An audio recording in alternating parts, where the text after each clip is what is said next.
Timeshare owners, did you know that since the year 2000, timeshare resorts have incorporated a waiver in your purchase agreement where you waive your right to a private lawsuit or class action lawsuit, preventing you from suing the resort in any capacity? In this video, I will share with you how we can get around this waiver and use a special clause in your purchase agreement to file a claim to recover the money you have invested over the years. Whether it was your down payment, loan payment, or maintenance fees, this special clause will allow you to file a claim to recover anything you have invested in your timeshare over the years. It's no secret that timeshares are sold under high-pressure sales tactics, leading people to purchase a timeshare on impulse.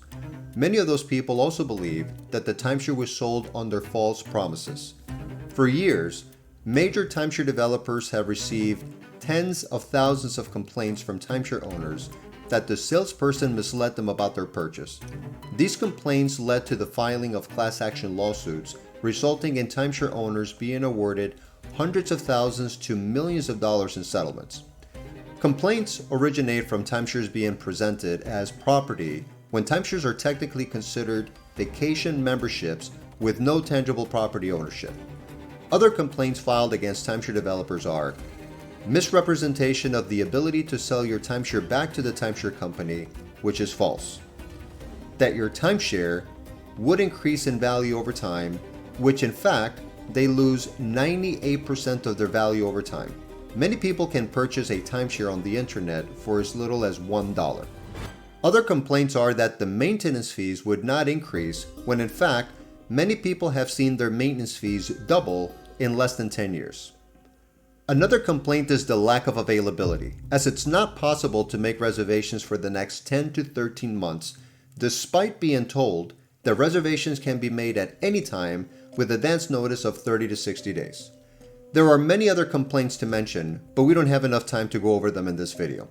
Due to the number of legal settlements worth tens of millions of dollars, timeshare developers have incorporated waivers that do not allow you to sue the resort in any capacity. However, there is a clause in your contract that would allow you to file a claim in a dispute. That clause is your arbitration clause. What is arbitration? Arbitration is a method of resolving disputes outside the court system, eliminating the high expense of a lawsuit. It involves a neutral third party, typically a retired judge or attorney, who reviews the evidence and arguments presented by both sides before rendering a binding decision. Only a small percentage of arbitration cases actually go to trial, with estimates ranging from 2 to 5% of cases reaching a full trial, meaning that roughly 95 to 98% of cases settle before trial through negotiation, settlements, or other means. Why timeshare developers rather arbitrate than litigate? A timeshare developer relying on fraudulent and deceptive sales methods typically seeks to avoid resolving disputes with a consumer in court, as these court cases generally involve hearings in front of a jury composed of the consumer's peers. The timeshare developer expects that a jury of the consumer's peers will empathize with the consumer and be outraged by the blatant deceit of the sales agents employed by the timeshare developer. To prevent legal action, timeshare developers typically include a clause in their purchase agreement that requires arbitration for any disputes related to the purchase of your timeshare. Avoiding court is a good strategy for the timeshare developer, but it does come with unforeseen consequences that we will discuss shortly.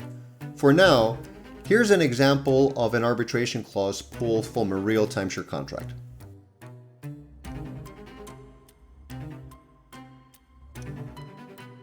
What are the resort's consequences?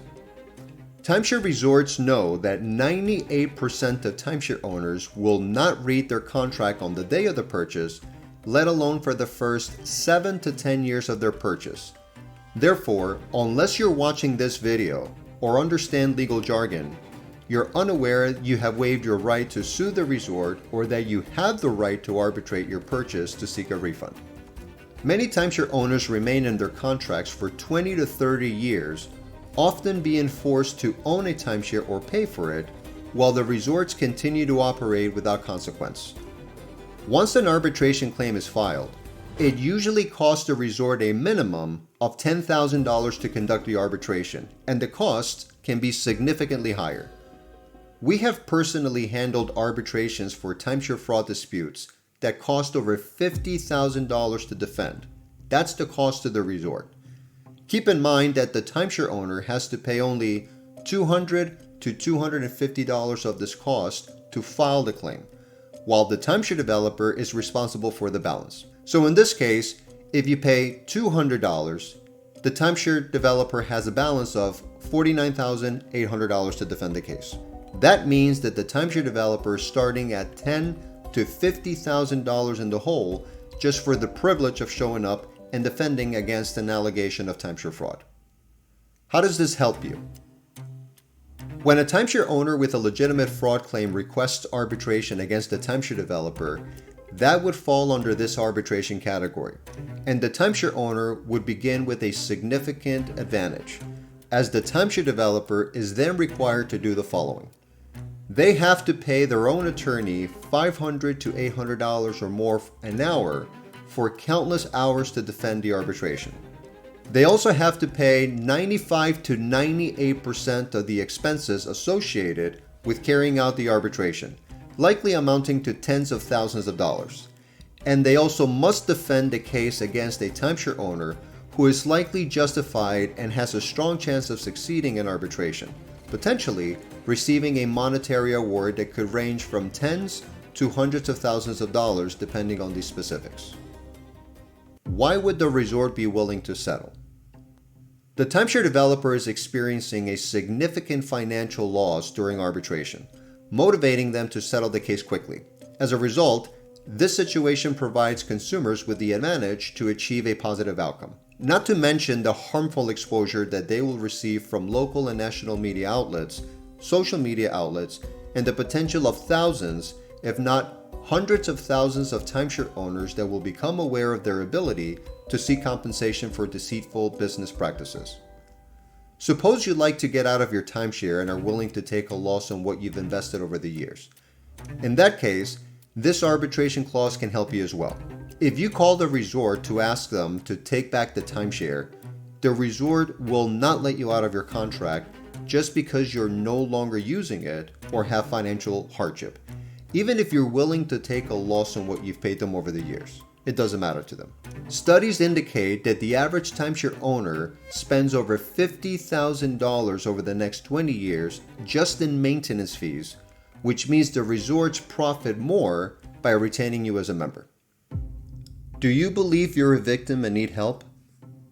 Have you ever felt the salesperson may have lied, misrepresented, or intentionally withheld information for their financial benefit in order to sell you the timeshare? If you believe that enforcing the arbitration clause can help you cancel your timeshare and recover the money you have paid your resort over the years, I invite you to book a call with me by visiting the links in the description and scheduling a free 45-minute consultation where I'll walk you through the arbitration process and answer all of your questions. I trust this video has given you a good understanding on how you can use the arbitration clause in your contract to cancel your timeshare and recover the money you have invested over the years. I look forward to hearing from you soon. Thank you for watching.